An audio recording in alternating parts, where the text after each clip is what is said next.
Talsari सामुद्रिक police और मत्स्य विभाग अधिकारी पक्षर समुद्र में सी विजिल कार्यक्रम बालेश्वर भोगराई ब्लॉक उदयपुर ठारू कीर्तनिया पर्यंत समुद्र भितर चली सी विजिल कार्यक्रम।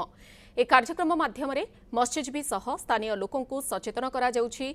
समुद्र को माछ धरिबा को जिबा बेले डंगा को नाली और कला रंगरे कलर करने सह डंगारे जातीय पताका लगांतु।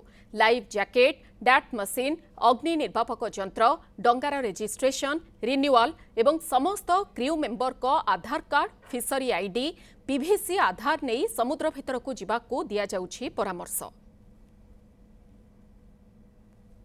आज प्रोग्राम जो थिला एटा सी विजिल प्रोग्राम कहिकरे होछि। एटा फिशरी डिपार्टमेंट पुलिस आ कोस्ट गार्ड मिसिकरे सब होछि चेक करा होछि जोटा कि फिशरी माने जाउछन समुद्र जाउछन ठीक डॉक्यूमेंट गोटा नेकरी जाउछन कि नाही आ किए जदि बाहर फिशरी जासी कि हम एरिया रे बुलुथिबे जंती कि बाहर देशर बा कोन से जदि किछि बाहर किछि एक्टिविटी जदि आसुथिबे भी समानको भी नजर रखाउछि। तटरक्षी बाहिनी मिलित अनुकूल रे प्रोग्राम सी विजिल चलछि।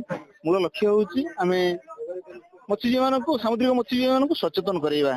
सेमाने समुद्र गला बेले डंगार माने प्रॉपर कलर कोडिंग करथिबे, डंगार लाइसेंस थिबो, रिन्यूअल कागज थिबो, ता सहित सी सेफ्टी पई तांकर लाइफ जैकेट थिबो, लाइफ बॉय, निया लिभा यंत्र, डाट मशीन एगुड़ा सब थिबो। से पई हमें सचेतनता को डाक यंत्र माध्यम रे गतकाल आम करिछु।